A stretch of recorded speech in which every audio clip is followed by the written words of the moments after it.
De novo, boa noite. Esta é uma edição especial da Grande Entrevista. Hoje o meu convidado é o candidato presidencial André Ventura. Presidente do Partido Chega, licenciou-se em Direito na Universidade Nova de Lisboa com 19 valores e fez o doutoramento na Irlanda. Passou pelo PSD, foi comentador de futebol na televisão e em 2019 fundou o Chega. 6 anos depois conseguiu o feito de se tornar o líder do maior partido da oposição, a Conselheiro de Estado e agora candidato presidencial. Tem 42 anos. André Ventura, muito obrigado por vir esta noite à Grande Entrevista e à RTP.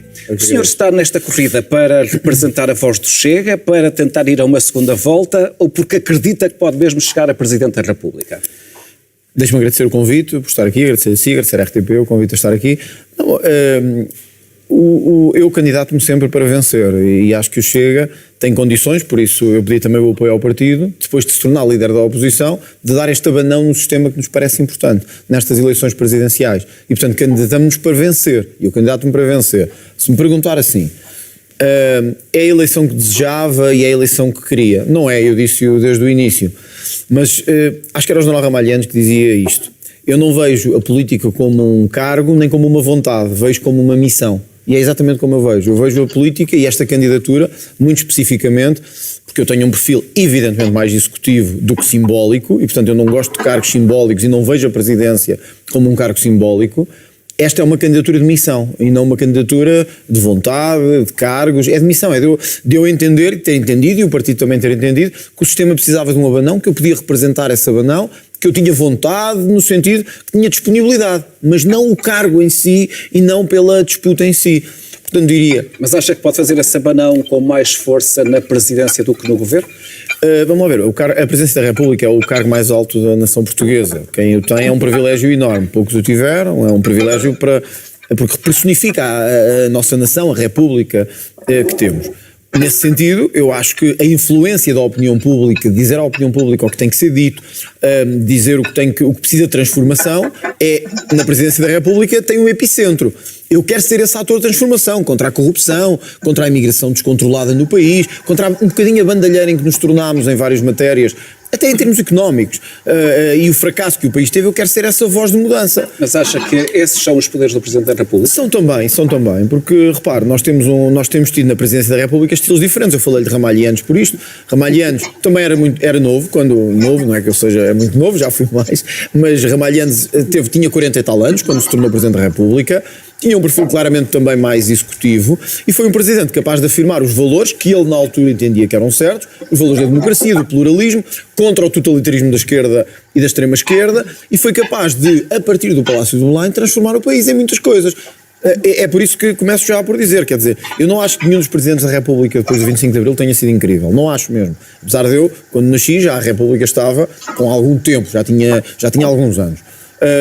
Porém, de todos, eu diria que o modelo que se eu pudesse olhar para dos modelos que temos, eu diria Ramalhianes, que é o único que teve a seriedade suficiente, a equidistância suficiente e tentou pôr o país na ordem. Não conseguiu, mas não foi por culpa dele. Não conseguiu porque o país desorientou-se completamente depois, mas tentou pôr o país na ordem, que é o que eu quero fazer também. E, portanto, é interessante ver a convicção com que fala da vontade de ser presidente, quando há 5 meses tinha a mesma convicção com o desejo de ser primeiro-ministro. Não lhe parece que isso pode levantar dúvidas sobre a seriedade dos seus compromissos? Se levasse, as sondagens não mostravam o crescimento que temos tido enorme, não é? Se mostrassem, as pessoas não aderiam ao projeto. Todas as sondagens não são nossas, nem sequer estudos nossos. Todas as sondagens nas últimas 3 semanas mostram que vamos à segunda volta das eleições. Portanto, as pessoas estão a aderir a isto. Porque o país precisava deste abanão. Quando comecei esta campanha, disse aos portugueses, eu acho que os portugueses têm defeitos e qualidades, e nós somos portugueses, sabemos isso. Eu sou muito português nesse sentido. Eu tenho provavelmente os defeitos e as qualidades que os portugueses têm. Eu falei cara a cara com as pessoas, eu disse-lhes, esta não era a eleição que eu desejava, até queria que outro protagonista avançasse, ou que outros pudessem fazer isso. Pedro Passos Coelho era um exemplo, podia ter avançado, teria, da minha parte pelo menos, eu apoio, Pedro Passos Coelho não quis avançar. Hoje, olhando para trás, eu acho que todos percebem à direita, ao centro-direita e mesmo no centro democrático, que Gouveia Mel não podia ser o nosso candidato. O que é que o senhor vê em Pedro Passos Coelho que lhe suscita tanto entusiasmo? A seriedade. Eu acho que nós precisamos de políticos sérios. Precisamos de políticos sérios, que não estejam dependentes da política para viver, por um lado, que saibam que há uma vida para lá da política, que tenham a frontalidade com as pessoas, mesmo quando isso custe votos, mesmo quando isso não é o melhor que as pessoas querem ouvir, que tenha a capacidade de dizer às pessoas a verdade. Muitas vezes as pessoas em política gostam de ouvir o que querem ouvir, mas não a verdade do país. E Pedro Passos Coelho, acho eu, na perspectiva que tive, Pedro Passos Coelho cometeu erros, e eu também já tive a oportunidade de o dizer, todos cometemos, e eu também, se fosse primeiro-ministro, cometeria. Pedro Passos Coelho cometeu erros, porém, vejo nele a seriedade, os valores e, sobretudo, a capacidade que teve de se adaptar a este novo tempo. Por exemplo, em matéria de imigração, eu ouvi Pedro Passos Coelho dizer uma coisa que eu ando a dizer há anos, que é, se não tivermos cuidado, em breve seremos minoritários na nossa terra. Quando eu ouço isto, eu vejo Pedro Passos Coelho devia ter avançado. Não o fez. Foi uma decisão legítima, porque as pessoas nem sempre estão disponíveis para estas lutas.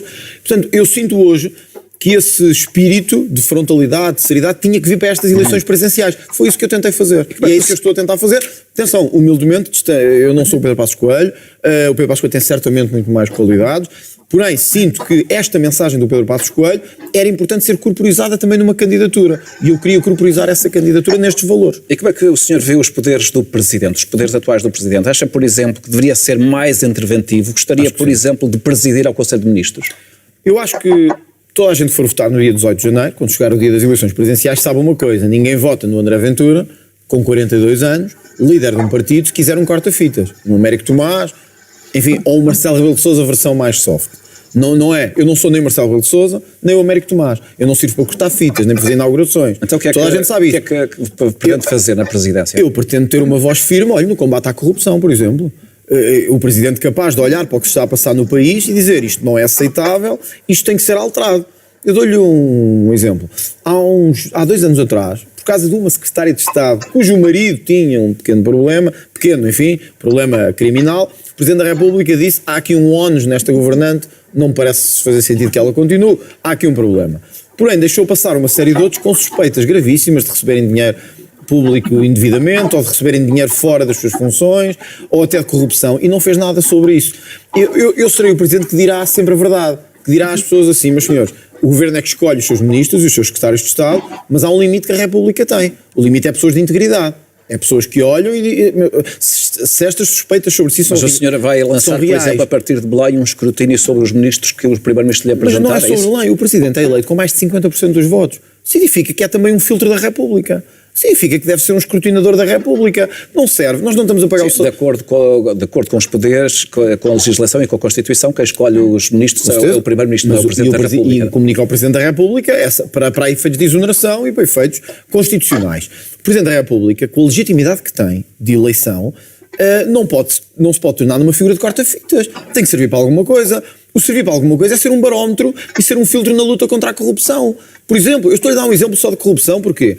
Porque nós temos tido tolerância excessiva desde o Palácio de Belém em relação quer aos governos regionais, quer aos governos nacionais, de práticas de corrupção. Eu não quero estar agora, nem quero pegar no General Ramalhianes e monopolizar a figura dele, mas era o General Ramalhianes que há poucos anos disse assim: Portugal hoje está com um problema, tem uma epidemia de corrupção.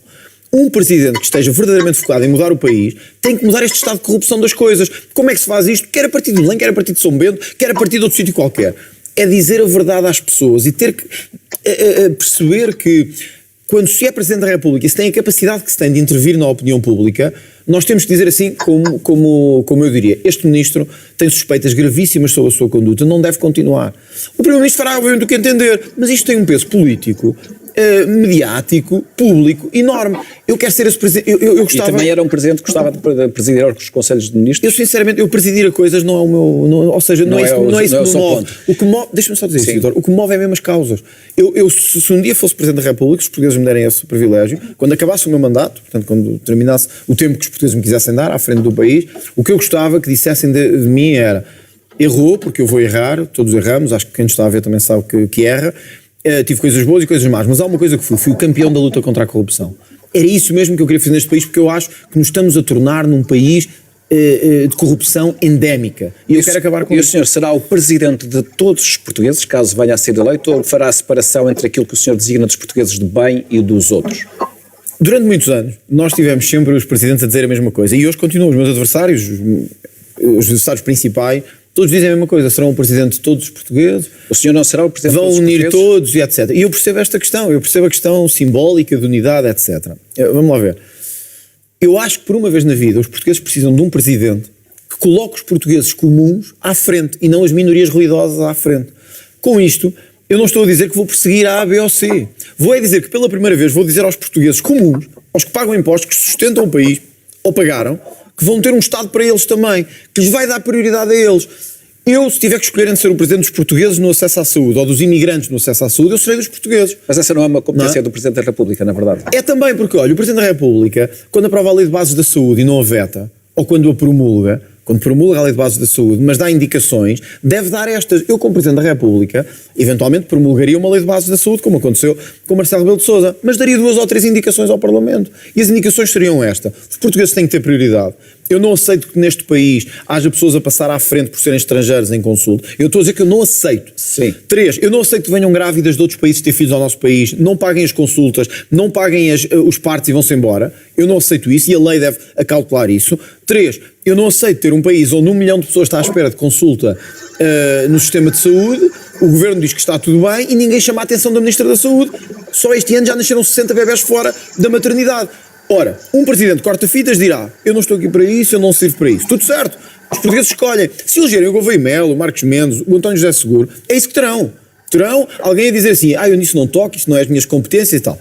E por isso eu vou-lhe dizer já aqui, quem for votar em mim no dia 18 tem que saber isto. Eu não vou ser um corta-fitas. Mas eu, quando for preciso chamar... os poderes presidenciais... Conheço perfeitamente, mas sei também a capacidade de influência que tem. Se o Presidente da República disser, meus senhores, como aliás aconteceu... Mas há separação de poderes, o poder legislativo, há o que está no Parlamento, o poder executivo. Eu trouxe aqui até, olha, deixa-me mostrar-lhe isto que isto parece-me importante. E há o Presidente da República, que tem outras funções. O Presidente da República já vetou 43 diplomas durante o seu mandato. 43 diplomas. Alguns deles sobre a eutanásia, a procriação medicamente assistida, leis fiscais, etc. O Presidente teve leis de estrangeiros, que o Presidente vetou e enviou para o Tribunal Constitucional. O Presidente tem um poder importantíssimo que as pessoas têm que compreender. O problema em Portugal é que as pessoas passaram a ver que o Presidente da República deve ser alguém reformado, que já não tem nada a ver com nada, que quer ir descansar para um spa e ficar lá sem fazer nada. Nós não podemos ter esse Presidente da República. Nós temos um Presidente da República capaz de dizer ao Governo... O senhor acabou de dizer que Marcelo Rebelo de Sousa vetou 43 diplomas. É de quem esteve ativo, de quem não passou os dias no spa. Mas devia estar muito mais, sabe? Devia estar muito mais. Olha... Esteve ativo onde devia, não esteve ativo onde devia, não esteve ativo onde devia estar ativo e esteve ativo onde não devia. Vou-lhe dar o exemplo. Se vetou 43 eu vou-lhe dar um exemplo. Esteve bastante ativo. Se for Presidente da República e chegar um diploma que, como aquele que chegou, que acabava com o CEF e acabava com o controle de fronteiras, eu não o deixaria passar. Quer dizer, num país como aquele que nós estamos, deixar que se acabe com uma polícia de fronteiras é ser cúmplice da bandalheira de imigração em que nos tornámos. André Ventura. Mas mesmo a questão das ideologias de género e dos nomes neutros, etc. Nós precisamos de um Presidente da República que tenha uma visão política. Não tem que ser a visão de todos, mas é uma visão política que gosta do país e gosta da identidade nacional e não tem medo de dizer que é português e que valoriza os símbolos nacionais. O senhor viu algum Presidente da República que dissesse que não gostava de ser português e que não valorizou os símbolos nacionais? Olha, eu francamente, quando vejo um candidato dizer que ao fim de 10 anos um imigrante e um português são a mesma coisa, como aconteceu com Gouveia Melo. Ou quando vejo Marcelo Rebelo de Sousa dizer que não podemos falar disto, do ser português... Se o imigrante pedir a nacionalidade, passa a ser português. Passa, mas não é português como nós. Ser português... Não é português. Desde que tem a nacionalidade portuguesa, passa a ser português como nós. Ser português sente-se. Ser português vive-se. Ser português tem... Há portugueses no estrangeiro que têm a dupla nacionalidade e que sentem com certeza. E tenho a certeza que se lhes perguntar se são franceses ou portugueses, eles dizem primeiro portugueses. Ser português sente-se. Ama o país, ama a pátria, ama a bandeira. Ser português não é igual a ser do Bangladesh, da Índia, do Nepal, deixa-me dizer isto, do Nepal, do Brasil, de outro sítio qualquer. Ser português, é amar este país. Portanto, quando algum candidato diz assim, mas qual é o problema? Temos algum género especial? Temos. Somos portugueses e eu quero ser o candidato dos portugueses. Eu não sou o candidato nem dos indianos, nem dos nepaleses, nem dos do Bangladesh, nem dos espanhóis, eu sou o candidato dos portugueses. E isso um presidente pode fazer muita diferença. Olhando para os seus diferentes... Deixa-me só fazer isto, Vitor. E aqui um presidente pode fazer toda a diferença. Porque quando promulga leis que tornam os portugueses e os outros praticamente iguais, quando não faz a chamada de atenção ao governo que os portugueses têm que ter a prioridade no acesso às casas, à saúde, está a trair o seu próprio país e está a trair o seu próprio povo. Portanto, eu não serei o presidente de todos no sentido em que eu não serei o presidente dos criminosos que vêm do Brasil para Portugal e ficam cá a viver. Não serei o presidente desses portugueses. Também não serei o presidente, vou dizê-lo francamente, também não serei o presidente daqueles que há anos estão, ou há séculos que estão neste país, mas não conseguem nem pagar impostos, nem integrar-se, nem cumprir as nossas leis. Portanto, também não serei o presidente desses. Agora, gostam disto? Gostam. Não gostam disto? Não votam. Votem nos mesmos de sempre. Votem nos que votaram sempre. Olhando para os diferentes candidatos na corrida, quem é ou quem são os seus principais adversários? A minha questão não é... Eu acho que, perante os números das sondagens, isto não é desvalorizar ninguém, perante os números das sondagens, há 4 candidatos mais fortes ou com mais possibilidade de passar à segunda volta. Gouveia Melo, André Ventura, Marcos Mendes e António José Seguro. Sim, segundo as sondagens e segundo os números. E eu respeito-os a todos.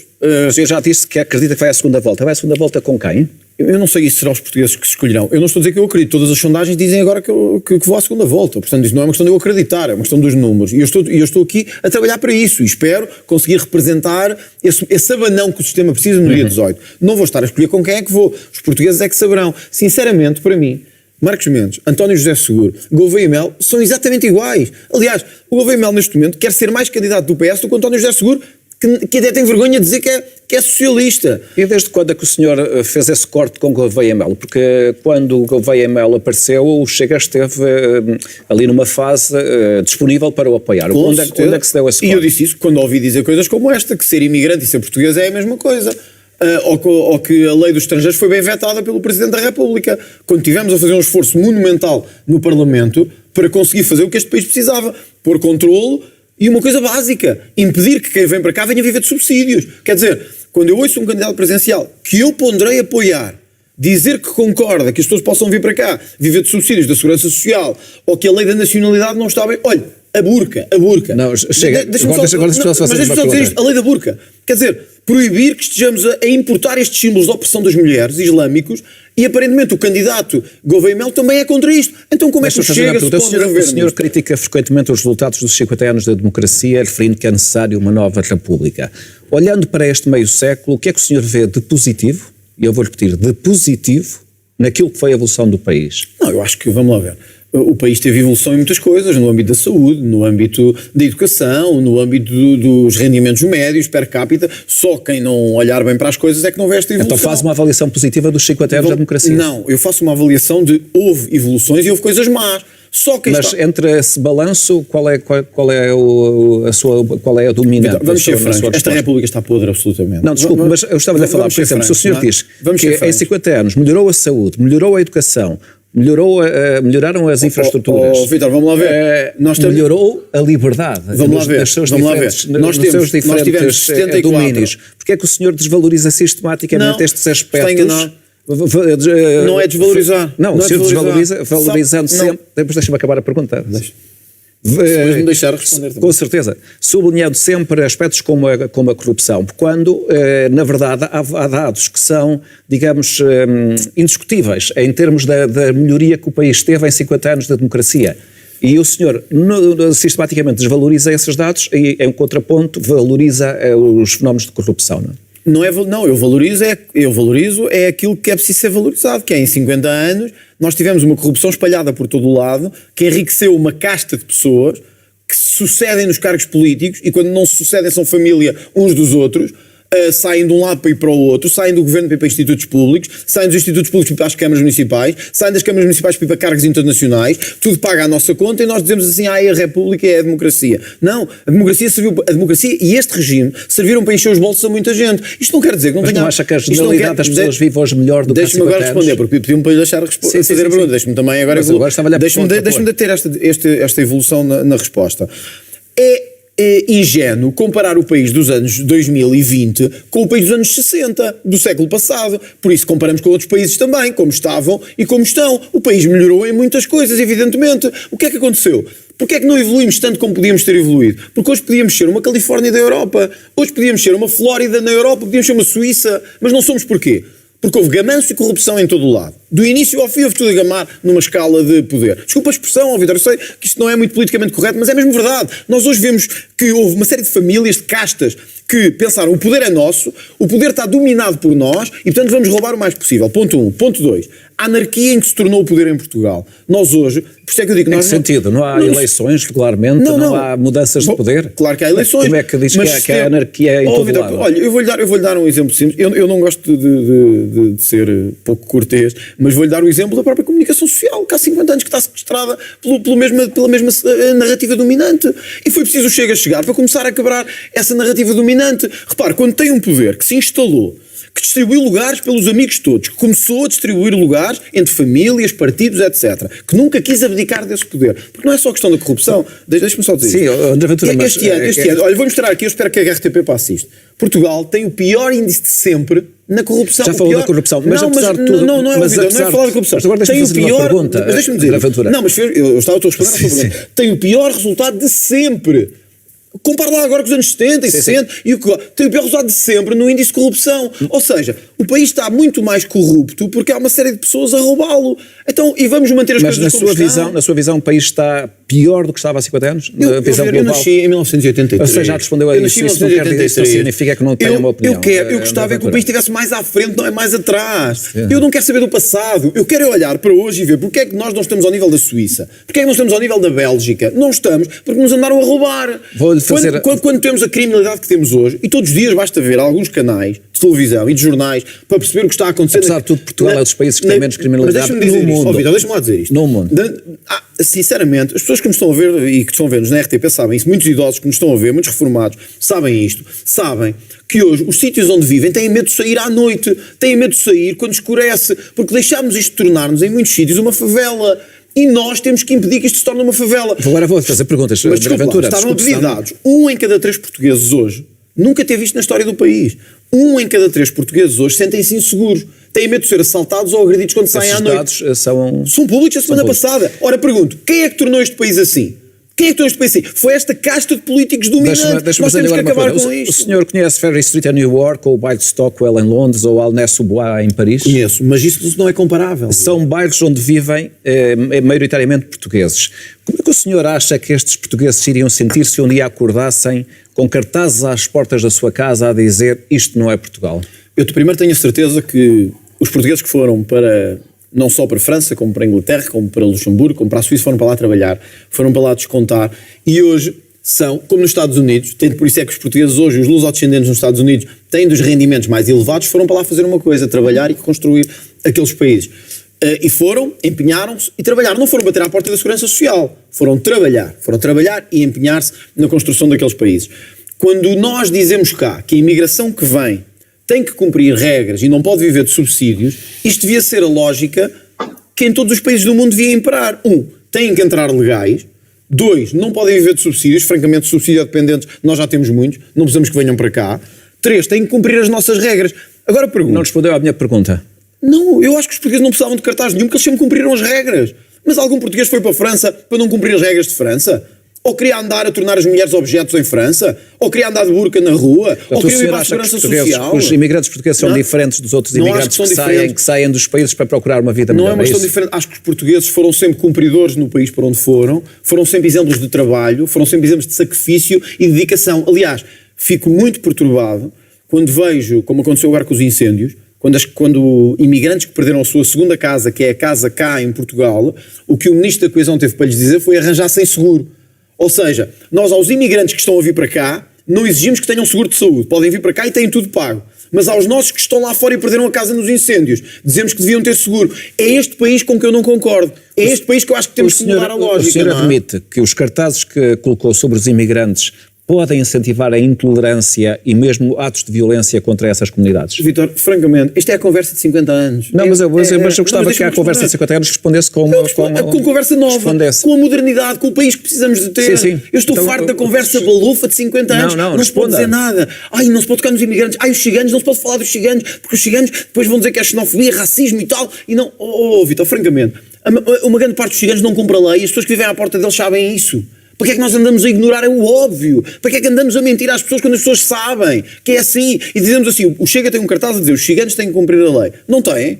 Eu também tenho. O Vítor também tem que cumprir a lei. Então porquê que os ciganos não têm que todos cumprir? Temos que cumprir a lei, porque é que faz essa diferença? Olha, eu trouxe-lhe aqui, Vítor, para lhe mostrar uma coisa que eu acho que podia ser interessante de ver. Isto é um cartaz. do MRTP. Já viram isto. Mas eu vou pedir aqui à Câmara da RTP, se não se importar. Morte aos traidores. Morte aos traidores. Isto foi, enfim, do MRPP. O senhor que agora está muito indignado com os nossos cartazes. Mas isto era o que andava na rua. Nunca vi morte aos traidores. Repare, morte aos traidores que não querem o euro. Porquê é que na altura não houve processos? Na altura houve debate sobre esse tema. Não estou a falar de debate, desculpa lá. Estou a falar de processos, de ilegalizações, de prisões, de dizer que se tem que calar, que não pode falar, que não deve... Ninguém o prendeu, André Ventura. Não estou a falar de prender. Estou a dizer de queixas na CNED para proibirem o partido, para extinguirem o partido, para proibirem de falar em público. Mas as pessoas não podem fazer queixas sobre quando se sentem ofendidas? Só que na altura não vi nada sobre isto. Também houve. Vitor, sabe porquê é que não houve nada sobre isto? Porque este país está minado pela extrema-esquerda nas instituições, na imprensa e em muitas instituições que deviam ser independentes e imparciais, não são. Então eu não posso dizer os chiganos têm que cumprir a lei, mas eles não têm que cumprir a lei. Mas que toda a gente tem que cumprir a lei. Isto é o Bangladesh? Não é? E eu não quero que se torne o Bangladesh. Agora, diga-lhe uma coisa. Não, mas a minha pergunta eu acho que isto não é o Bangladesh e nunca deve ser. Agora quero perguntar isto francamente. Agora imagina... Eu não posso dizer isto. Mas eu não posso dizer agora eu gostava de fazer uma pergunta. Mas fez uma pergunta, eu estava a responder. Sim, estava. Eu sei que não está habituado a esta energia. Se as suas respostas são infindáveis, eu tenho que mas isso não é culpa interromper. minha, se está habituado a candidatos mortos. O senhor assume-se como católico praticante e já foi filmado a rezar em igrejas. Como é que concilia essas suas convicções sobre a imigração com as posições da Igreja Católica sobre este tema? Eu vou-lhe recordar uma frase que o Papa Leão XIV, no mês passado, numa homilia, disse: os barcos que procuram avistar um porto seguro não podem e não devem encontrar a frieza e indiferença ou o estigma da discriminação. O senhor não é sensível a estas palavras do chefe da Igreja Católica de que o senhor faz parte? Uma coisa é os que avistam a costa europeia porque estão a ser perseguidos, porque estão a ser torturados por vários motivos religiosos, políticos, etc. Aqueles tipos que foram ter à costa do Algarve, de barco, não estavam a ser perseguidos por aquelas ninguém. pessoas Estavam a fazer cidadãos. Imigração. Não são cidadãos. Não são cidadãos de Portugal, Vitor. Não são cidadãos de outro país qualquer, que vieram ilegalmente para Portugal. Agora, só comentei a sua palavra. Agora veja a minha palavra. Ilegalmente. Que é uma palavra que está a desvalorizar outras pessoas. Eu acho que as pessoas compreendem isto que eu vou dizer agora. Nós, quando temos uma casa, temos portas, temos um portão, temos portas e janelas. Quando deixamos de ter portas, janelas, deixamos de ser uma casa. Passamos a ser um terreno a céu aberto onde todos podem usar e abusar. O serviço de saúde dos portugueses não é para usar e abusar. As casas que há... Deixa-me terminar, por favor. As casas que cá temos não são para usar e abusar. A nossa segurança social não é para usar e abusar de quem nunca descontou em Portugal. E, portanto, para todos aqueles que dizem, francamente, deixa-me ser... Não, é que se não faz uma pergunta, eu não consigo responder. Deixa-me corrigir alguns pontos. Na verdade, os imigrantes que estão a trabalhar descontam na segurança social. Descontam, mas também recebem. Também descontam e recebem. E usam casas, e usam segurança social, e usam saúde. Não vamos também fantasiar as pessoas. Vão aos serviços de saúde, enchem os centros de saúde, enchem os hospitais, usam as casas, e as públicas e as não públicas. Não vamos fantasiar. Chega de fantasiar. Passaram 50 anos. Estamos a fantasiar. Então sabemos ser verdadeiros. Agora deixa-me dizer isto, que eu quero dar uma mensagem às pessoas. Posso dar esta mensagem, que é esta: a todos aqueles que acham, sendo católicos ou não sendo católicos, que nós devemos receber toda a gente que precisa, toda a gente para vir usar o nosso serviço de saúde, as habitações, toda a gente que quer vir usar a nossa segurança social. Eu tenho uma mensagem: metam-nos nas vossas casas, porque o país não pode aguentar mais estar só a receber pessoas que nunca descontaram, e os nossos e os nossos idosos e a nossa classe média não têm acesso nem à habitação, nem à saúde, nem à segurança, nem a nada. Acho que é justo dizer isto. Isto não tem a ver com ser cristão. Vamos avançar. Isto tem a ver com ser português. Quer dizer, a minha responsabilidade é com os portugueses. Eu represento os portugueos. Todos eles, católicos, não católicos, representam os portugueses. É isso que eu quero fazer. A dimensão das suas respostas é tão longa que se torna difícil fazer perguntas. Mas o senhor acha que vale tudo na comunicação política para ser mais falado e eventualmente ter mais votos? Eu vou-lhe fazer esta pergunta pelo seguinte. Mas é tendenciosa a pergunta. Não é tendenciosa, eu vou contextualizá-la. Numa entrevista ao Semanário Novo, em 28 de maio de 2021, o deputado Diogo Pacheco de Amorim, o senhor conhece muito bem, um homem relevante do seu partido, disse o seguinte: nós não podemos funcionar dentro da bolha das pessoas bem educadas, porque a maior parte das pessoas não são e só entendem esta linguagem. É isso que explica o tom do discurso do Chega? Primeiro, o tom do Chega é, acho eu, bem educado. Quando eu digo isto não é o Bangladesh, os chiganos têm que cumprir a lei, não estou a ser deseducado, ou estou? Uma coisa é ser educado, outra é ser a conversa morna e frouxa, que vocês se habituaram em 50 anos. Isso é outra coisa. Não diga vocês, porque não metam todas as pessoas nos mesmos... Deixa-me dizer, eu sei que estou na RTP, mas olha, vou-lhe dar um exemplo de conversa morna e frouxa. Desculpe lá eu estar na RTP, mas também tenho isto aqui para mostrar. Houve há pouco tempo, um dos nossos membros do partido foi envolvido num processo e foi detido. A RTP, à tarde, passou isto, está aqui. Um indivíduo do Chega tinha sido detido e vejam quem é que está aqui, André Ventura. Está a ver? Não é este senhor que aqui está, Marco Silva, é a minha cara. Conseguem ver isto aqui. Ontem foi detido um deputado do Partido Socialista. Eu tive a preocupação de ontem à noite ver o telejornal da RTP, 0 referências ao deputado do Partido Socialista preso.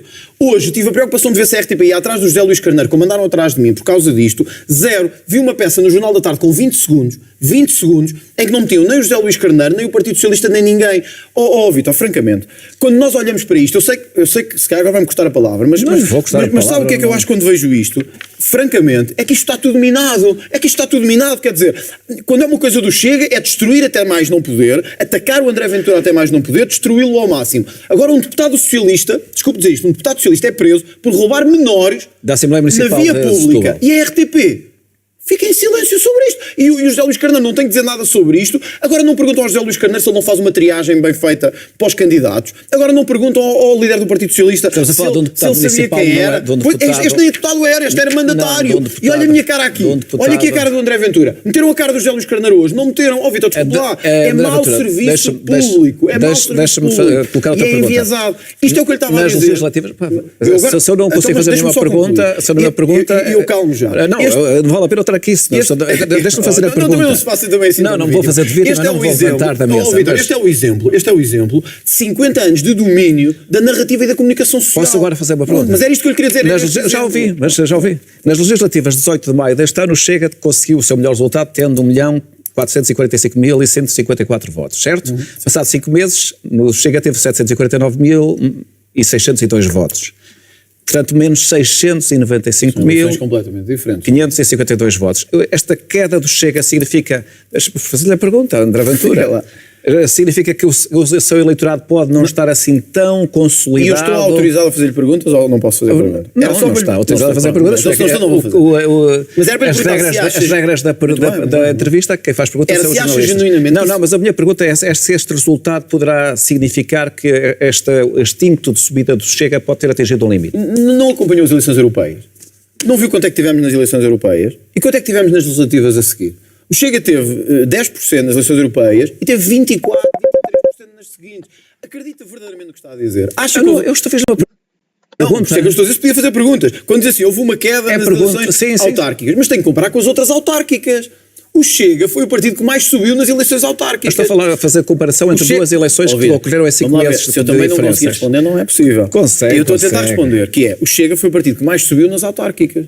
O Chega foi o partido que mais subiu de 21 para as eleições que tivemos agora nas eleições autárquicas. Não pode querer comparar alhos com bugalhos, quer dizer, estar a dizer... Não, mas estou a pedir a sua leitura nas legislativas tivemos este valor, nas autárquicas, sabe que são eleições personalizadas, diferenciadas e com caráter local. Mesmo assim o Chega venceu câmaras municipais. Sim, teve 3 câmaras municipais. Venceu juntas de freguesia, 13 juntas de freguesia pelo país todo. Tornou-se decisivo em todos os mais importantes concelhos do país. E hoje teve mais um vereador em Lisboa. Mas, hoje ganhou Lisboa, no sentido em que estava em disputa um outro vereador, e o Chega tornou-se decisivo em Lisboa. Mas não só isso. O Chega tornou-se decisivo em Sintra, no Porto, em Gaia, em Cascais, todos os sítios mais populosos, o Chega tornou-se decisivo. Podemos dizer que o Chega cresceu? Claro que não, o Chega teve a maior subida possível nestas autárquicas. Queria ganhar mais câmaras? Queria, isso é evidente, mas tivemos a maior subida de todos os partidos. Sim, eu estava a comparar com um resultado anterior. Mas não pode, porque então quer comparar as europeias também antes e como é que tivemos nas legislativas? Quer dizer, não faz grande sentido, não é? Nós nas eleições europeias também tivemos menos. Nós teremos mais 1 minuto e 12, esta nossa conversa acelerou, porque as suas respostas são bastante longas, tenho que dizer. É da sua, seguramente. Eu gostava de ir a um evento em que o André Ventura participou no dia 14 de setembro em Madrid, um evento organizado pelo partido Vox, recorda-se, e nessa intervenção o senhor disse: temos de entregar Pedro Sánchez à cadeia, à cadeia, à cadeia. Recorda-se essa frase? 3 vezes cadeia. O senhor acha que um candidato presidencial deve falar assim de um primeiro-ministro de um outro país, particularmente de um país vizinho com quem temos relações tão intensas e de tão grande interdependência? Para ser franco, eu também acho que o José Sócrates ia estar na cadeia. E também acho que o Lula da Silva devia estar na cadeia. O senhor acha que isto não viola a separação de poderes? Não, viola a separação de poderes é nós temos uma conversa frouxa é um político mas agora deixa-me concluir, deixa-me fazer a pergunta. É um político, é um deputado ou é um candidato que decide quem é que deve ir para a cadeia e quem não deve ir para a cadeia? Isso não é a violação de poderes no regime democrático? Acho que se me deixar responder... Agora vou deixá-lo responder. Eu acho que o Sócrates devia estar na prisão. Acho mesmo. E acho que todos sabemos o suficiente do que aconteceu, de quanto desviou o dinheiro do país para saber que devia estar na prisão. Não está... porque o nosso sistema foi montado de tal maneira para que os ricos e poderosos se safem sempre. Não está porque foi montado de tal maneira para que os corruptos arranjem sempre uma forma de sair bem desta história.